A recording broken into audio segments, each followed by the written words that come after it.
Hello students, मैं हूं Anushka ma'am. अगर आप भी Bihar BTSC lab technician exam की तैयारी करना चाहते हैं तो ये आपके लिए बहुत बड़ी खुशखबरी राठौर एजुकेशन पॉइंट की तरफ से लाई गई है। जैसा कि बच्चे बोल रहे थे कि बिहार ड्रेसर की एग्ज़ाम के बाद अब लैब टेक्नीशियन के लिए भी कोर्सेज़ और क्लासेस लाई जाएं, तो आपकी इंतज़ार अब ख़त्म हुई। अब से इसी चैनल पे आपको क्लासेस मिलेंगी लैब टेक्नीशियन की, और साथ ही 1 से 2 दिनों में न्यू बैच का भी लॉन्च आपको देखने को मिलेगा।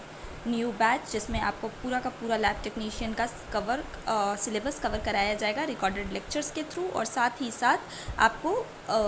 साथ आपको मॉक टेस्ट्स भी मिलेंगे, कंप्लीट पीडीएफ नोट्स भी मिलेगा और सारा सिलेबस भी कवर कराया जाएगा। इस बैच को ख़रीदने के लिए आपको सबसे पहले अपने प्ले स्टोर से राठौर एजुकेशन पॉइंट ऐप को डाउनलोड करना है और ख़ुद को रजिस्टर करके रखना है, ताकि बैच जब आए तो आपको जल्द से जल्द नोटिफिकेशन मिले और आप अपनी तैयारी को शुरू कर सकें। तो चलिए आज के क्लास में हम कुछ इंपॉर्टेंट क्वेश्चंस देखते हैं इस एग्ज़ाम से रिलेटेड, जिसमें से पहला सवाल है कि रक्त में ऑक्सीजन ले जाने के लिए कौन सा प्रोटीन उत्तरदायी होता है। यानी कि ब्लड में ऑक्सीजन का जो ट्रांसपोर्ट है वो किस प्रोटीन के थ्रू होता है, जिसके ऑप्शंस हैं एल्ब्यूमिन, ग्लोब्यूलिन, हेमोग्लोबिन या फिब्रिनोजन। तो इसका सही आंसर है सी, हेमोग्लोबिन। जैसा कि हमें पता है हेमोग्लोबिन प्रोटीन जो होता है वो आरबीसी में प्रेजेंट होता है और इसका काम जो होता है वो ऑक्सीजन के ट्रांसपोर्ट में होता है। अगला क्वेश्चन देखते हैं, मानव शरीर में रक्त का पीएच मान सामान्यतः कितना होता है। यानी कि ह्यूमन बॉडी का जो ब्लड है उसका पीएच कितना होता है। ऑप्शंस है 6.4 से 6.8, 7 to 7.4, 7.35 से 7.45 या फिर 8 से 8.5। तो जैसा कि हमें पता है कि ह्यूमन ब्लड जो होता है वो स्लाइटली अल्कलाइन होता है। क्या होता है? स्लाइटली अल्कलाइन इन नेचर होता है। ठीक है, तो इसका जो सही ऑप्शन है वो है 7.35 से 7.45। तीसरा क्वेश्चन है, यूरिन में उपस्थित सामान्य प्रोटीन कौन सी होती है। यूरिन में जो कुछ प्रोटीन्स और बाकी चीज़ें, यूरिन एक हमारे बॉडी का एक्सक्रीटरी वेस्ट है जिसके थ्रू हमारा बॉडी से वेस्ट बाहर निकलते हैं। तो इसमें सामान्यतः कौन से प्रोटीन प्रेजेंट होता है, ये इस क्वेश्चन में पूछा जा रहा है, जिसके ऑप्शन है एल्ब्यूमिन, ग्लोब्यूलिन, केराटिनिन या फिर यूरिया। तो इसका सही आंसर है ए, एल्ब्यूमिन। हमारे बॉडी के में से जो यूरिन निकलता है उसमें एल्ब्यूमिन प्रोटीन ही नॉर्मली पाया जाता है। रक्तचाप को मापने के लिए प्रयुक्त यंत्र का नाम क्या है। रक्तचाप यानी कि रक्तचाप बीपी को कहते हैं। बीपी जो होता है वो नॉर्मली एक नॉर्मल पर्सन का जो बीपी होता है वो 120/80 mmHg होता है, और ये पूछा जा रहा है कि ये किस इंस्ट्रूमेंट से नापा जाता है। तो इसके ऑप्शंस है स्टेथोस्कोप, स्फिग्मोमैनोमीटर, ओटोस्कोप या फिर ग्लूकोमीटर। तो इसका सही आंसर है स्फिग्मोमैनोमीटर। अगला क्वेश्चन देखते हैं, रक्त में श्वेत रक्त कणिकाओं की सामान्य संख्या कितनी होती है। जैसा कि हमें पता है कि ब्लड में WBC प्रेजेंट होते हैं, RBCs प्रेजेंट होते हैं, प्लेटलेट प्रेजेंट होते हैं। तो इसमें पूछ रहा है कि रक्त में यानी ब्लड में WBC की नॉर्मल अमाउंट कितनी होती है।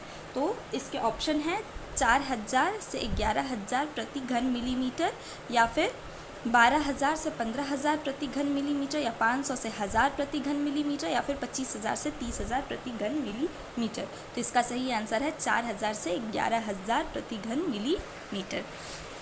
अगला क्वेश्चन क्या कह रहा है? अगला क्वेश्चन है कि मानव शरीर में रक्त का थक्का बनने के लिए कौन सा तत्व आवश्यक होता है। जैसा कि मैंने अभी पहले ही बताया कि ह्यूमन ब्लड में जो होते हैं वो RBC, WBC और प्लेटलेट्स प्रेजेंट होते हैं। तो ये पूछ रहा है कि उनमें से कौन सा तत्व जो होता है वो थक्का यानी कि ब्लड क्लॉटिंग के लिए जिम्मेदार होता है।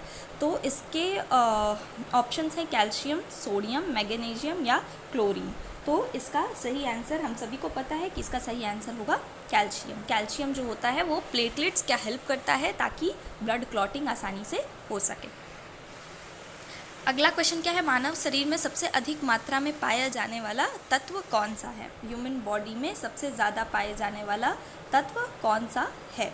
इसके ऑप्शन है आयरन, कैल्शियम, सोडियम या फॉस्फोरस। तो इसका सही आंसर है कैल्शियम, क्योंकि कैल्शियम हमारे बोन्स को बनाता है, हमारे टीथ को बनाता है और भी बहुत सारी चीज़ों को बनाता है। इसलिए ह्यूमन बॉडी में सबसे अधिक मात्रा में पाए जाने वाला तत्व इन सभी में से कैल्शियम है। अगला क्वेश्चन क्या है, मानव शरीर में लाल रक्त कोशिकाओं RBC का जीवन काल कितना होता है। ये बहुत ही ज़्यादा कॉमन क्वेश्चन है। यहाँ पे इसके ऑप्शंस दिए हुए हैं 60 दिन, 90 दिन, 120 दिन या 150 दिन।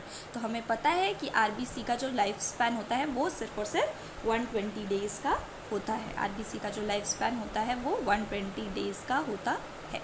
चलिए ठीक है, अगला क्या है, अगला क्वेश्चन है, रक्त में ग्लूकोज स्तर की जांच किस यंत्र से की जाती है। हमारे ब्लड में ग्लूकोज का लेवल क्या है उसको किस इंस्ट्रूमेंट से नापा जाता है। इसके ऑप्शंस है स्फिग्मोमैनोमीटर, ग्लूकोमीटर या ऑक्सीमीटर या थर्मोमीटर।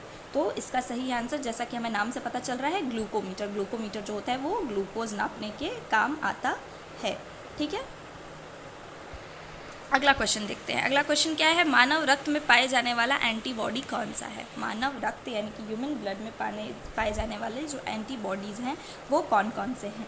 इसमें ऑप्शंस दिए गए हैं IgA, IgG, IgM, IgE या IgD। अगला ऑप्शन है WBC, RBC या प्लेटलेट्स। अगला ऑप्शन है DNA या RNA और उससे अगला ऑप्शन है फिब्रिनोजन या प्रोथ्रोम्बिन।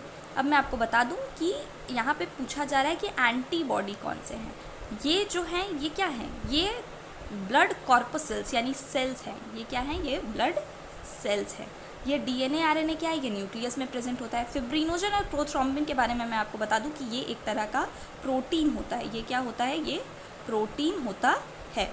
तो ये जो पहला ऑप्शन है IgA, IgG, IgM, IgE और IgD, ये एंटीबॉडी होते हैं, वरना जो सेकेंड ऑप्शन है वो सेल्स होते हैं। अगला ऑप्शन C जो है वो भी एक तरह का प्रोटीन है जो न्यूक्लियस में पाया जाता है या सेल के अंदर पाया जाता है। और अगला जो लास्ट ऑप्शन है फिब्रिनोजन और प्रोथ्रोम्बिन का, वो एक तरह के प्रोटीन होते हैं। तो इसका सही आंसर जो है वो है ऑप्शन नंबर A। अगला क्वेश्चन है, रक्त का लाल रंग किसके कारण होता है। ब्लड जो होता है वो रेड कलर का क्यों दिखता है। उसके ऑप्शंस है मायोग्लोबिन के कारण, हेमोग्लोबिन के कारण, एल्ब्यूमिन के कारण या ग्लोबुलिन के कारण। तो मैं आपको बता दूं कि इसका सही आंसर है हेमोग्लोबिन, क्योंकि हेमोग्लोबिन ब्लड को रेड कलर प्रोवाइड करता है। हेमोग्लोबिन क्या करता है, ब्लड को रेड कलर प्रोवाइड करता है। ठीक है, रक्त में प्लेटलेट्स की सामान्य संख्या कितनी होती है। हमारे ब्लड में जैसा कि मैंने बताया RBC, WBC, प्लेटलेट्स, बहुत सारी चीज़ें होती हैं। तो इसमें पूछा है कि प्लेटलेट्स की जो नॉर्मल संख्या होती है वो कितनी होती है।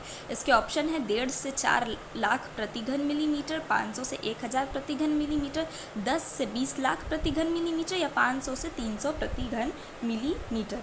तो मैं आपको बता दूं कि इसका सही ऑप्शन, सही आंसर जो है वो है 1.5 से 4 लाख प्रति घन मिलीमीटर। हमारे बॉडी में जो ब्लड है उसका प्लेटलेट्स की नॉर्मल संख्या 1.5 से 4 लाख प्रति घन मिलीमीटर होती है।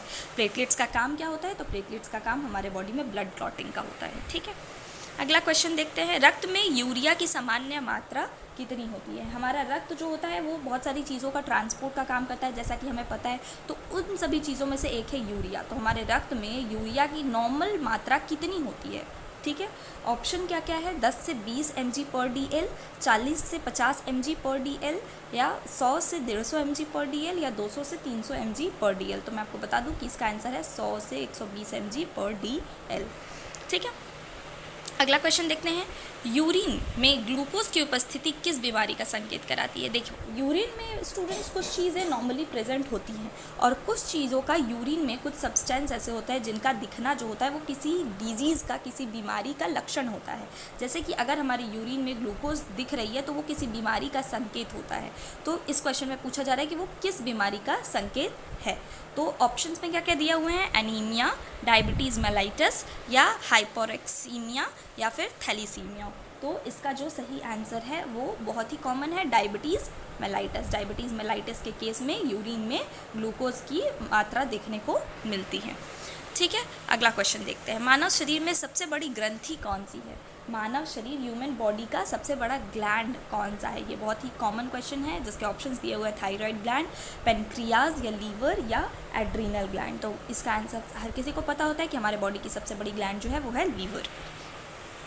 अगला क्वेश्चन है, यूरिन टेस्ट के लिए किस प्रमुख रसायन का उपयोग किया जाता है। इसके ऑप्शन है Benedict solution, फेल्हिंगिस solution, biuret solution या इसमें से सभी। यूरिन टेस्ट जो होता है उसके लिए कौन सा रसायन यानी केमिकल का यूज़ किया जाता है, इसके ऑप्शंस मैंने आपको बता दिए हैं। तो इसका सही आंसर जो होगा वो है इनमें से सभी। हमारे यूरिन को टेस्ट करने के लिए बेनेडिक्ट सॉल्यूशन, फेलिंगस सॉल्यूशन या बायूरेट, तीनों का यूज़ किया जाता है। ठीक है,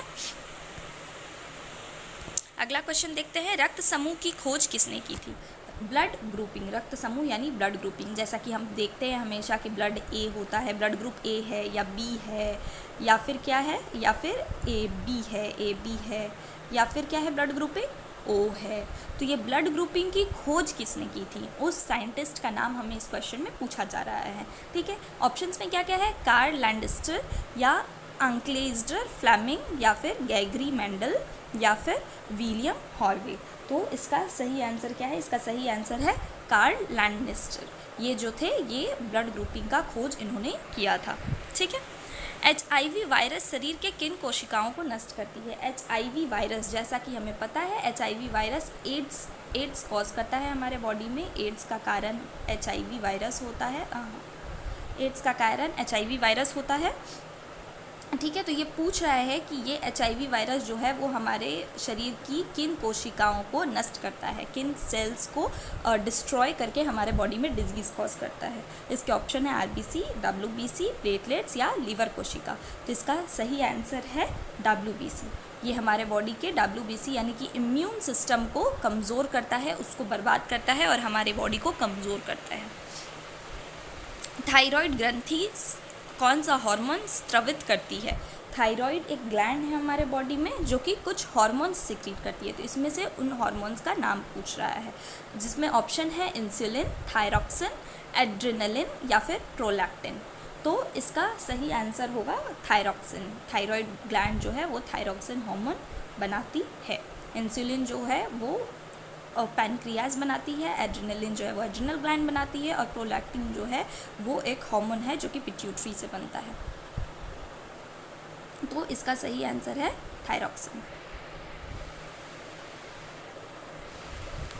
अगला क्वेश्चन है, एनीमिया किसकी कमी से होता है? एनीमिया एक बहुत ही कॉमन बीमारी है जो कि आज के ज़माने में लड़कियों में सामान्यतः देखी जाती है।